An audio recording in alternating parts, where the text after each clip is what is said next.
1964, Dodge Charger concept. In 1963, Dodge had a plan to show off its powerful Hemi competition motor by introducing the Dodge Hemi Charger concept car. This unique car was based on a modified Polara and had a cool look with a custom grille and headlamp surrounds that made it resemble a mix of a muscle car and the Batmobile. Because there weren't enough Hemi engines available, the Charger concept had to use a different, less powerful engine, Wedge V8 instead of the intended 426 Hemi. Surprisingly, even though the engine wasn't what people expected, the Charger's cool exterior design still caught everyone's eye during its tour. Even though it was supposed to be destroyed after the tour, the Charger concept managed to survive.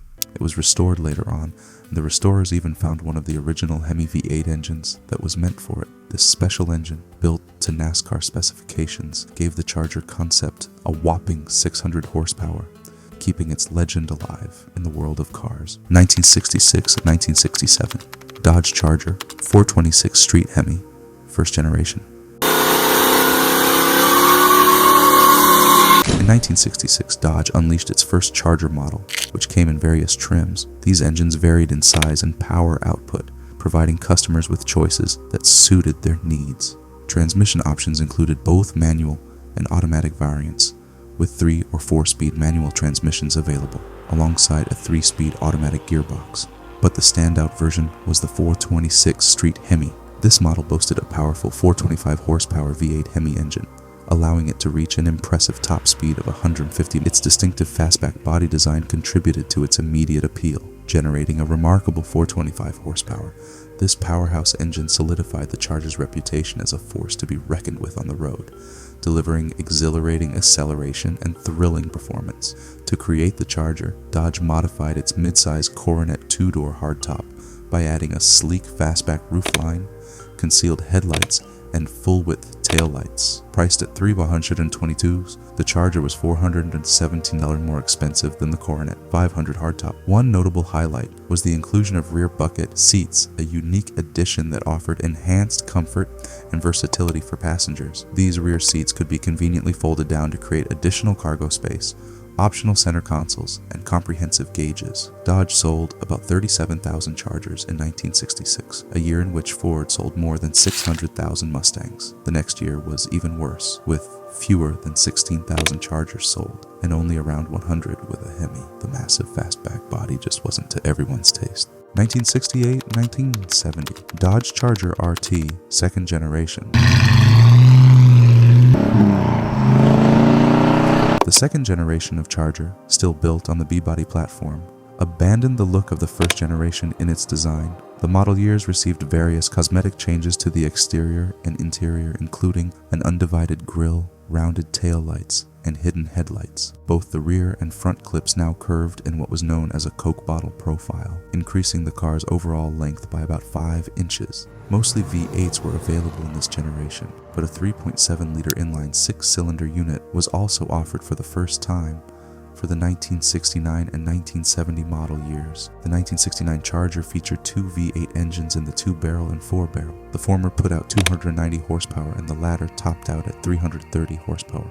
This generation featured the Dodge Charger Daytona, a limited edition iteration that was developed for racing and NASCAR events. This model made history as the first NASCAR vehicle to surpass the 200 miles per hour mark. This generation of Charger benefited greatly from being featured in popular media.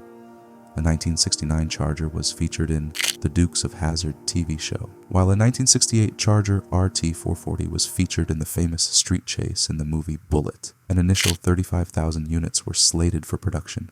The demand was high, and 96 axle 100 Dodge Chargers were actually produced. 1971-1974 Charger RT, third generation. Dodge introduced a completely redesigned Charger for 1971 featuring a different body styling. Despite the challenges of the 1970s, including safety concerns, rising insurance premiums, and fuel crises, the Charger maintained its position as a high-performance muscle car, offered in both RT and 1971 Super B variants. Despite the challenges facing American supercars during this era, the new Charger was recognized as the top performance car of the year by High Performance Cars magazine. This third-generation Dodge Charger was distinctive due to its split grille and slightly more rounded body. Options for the 1971 model included a rear spoiler and a pop-up scoop on the hood. As with the previous generation, a range of V8 powertrains was offered, as well as the lone inline-six. 3-speed automatic and manual transmissions were available, as well as a 4-speed manual. The wheelbase decreased by 2 inches, as did the overall length. The 1972 model replaced the 383 cubic inch engine with a 4-barrel 400 cubic inch unit that had lower compression. A 440 cubic inch engine continued to be available, but it also had lower compression and the horsepower went down to 280 from 350. The muscle car era more or less came to an end in 1974 for the Charger, and all performance options were discontinued. 1975-1978 Dodge Charger SE 4th generation.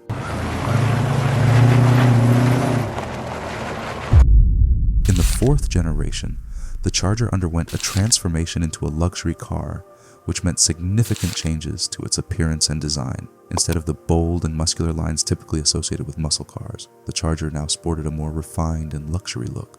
One noticeable change was the increase in length by 10 inches compared to the previous generation, giving the car a more spacious and commanding presence on the road. Despite these alterations, the Charger retained its 2-door configuration, maintaining its sporty appeal. Transmission options remained unchanged, offering the same selection as before, and the lineup continued to feature exclusively V8 engines. The standard engine choice was a 2-barrel small block V8 for everyday driving. For those seeking enhanced performance, an optional high-performance 4-barrel V8 was available, producing 225 horsepower. Interestingly, in 1978, the Charger was marketed under the name Magnum, although it still utilized the Charger body. This branding decision aimed to align the car with the image of a luxury vehicle, emphasizing its premium features and upscale appeal within the market.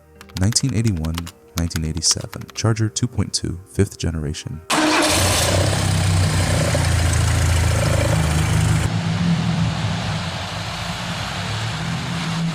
After taking a short production break, the 5th generation looked absolutely nothing like any Charger that came before it. It had transformed into a 3-door subcompact hatchback with front-wheel drive. Along with this new, smaller look came smaller engines. Only 4-cylinder engines were offered throughout its run, including 2 turbo versions. A 4-speed Volkswagen manual transmission was offered along with a 5-speed manual and a 3-speed automatic. The wheelbase was now less than 100 inches, which made it about 20 inches shorter than most previous Chargers. The 4-cylinder engines put out anywhere from 62 horsepower on the low end to 84 on the high end.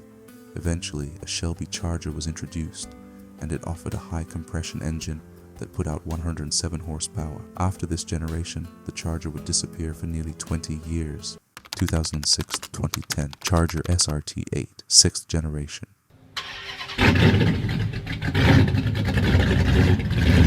The 6th generation of the Charger was introduced in 2006 as a 4-door sedan, a departure from its previous iterations, which were mostly coupes. This new LX platform blended elements of a sedan and a muscle car, drawing inspiration from the muscular aesthetics of earlier Charger model. It was available with rear-wheel drive or all-wheel drive and offered a choice of 2 V6 engines and 2 V8 Hemi engines. Transmission options included 4 and 5-speed automatics. In its base trims, the Charger featured a 3.5-liter V6 engine, producing 250 horsepower. There was an option for a 5.7-liter V8 Hemi engine delivering 340 horsepower until 2008, after which it was bumped up slightly to 368 horsepower in 2009. Additionally, the Charger SRT8 model with a 6.1-liter V8 engine had 425 horsepower, catering to enthusiasts looking for high-performance capabilities. 2011, the only 24, Charger RT 7th generation.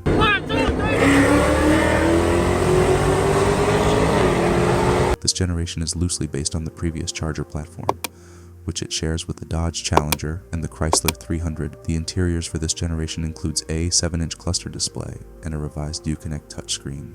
Since 2015, the interiors have been reworked to include new materials and styling for all the door panels, console, and dashboard. Engines include the 3.6-liter Pentastar V6, a 5.7-liter Hemi V8, a 6.2-liter supercharged V8 in the Hellcat, and a 6.4-liter Hemi V8. Transmissions offered included 5-speed and 8-speed automatics. In 2015, Dodge discontinued the all-wheel drive option of previous generations. The V6 engine was rated at 300 horsepower, while the largest engine, SRT Hellcat Redeye, put out 797 horsepower. This generation has several different specialty trims in addition to the Hellcat, including the RT Scat Pack, Charger Widebody, and SRT 392. 2025 Charger Daytona EV 8th generation.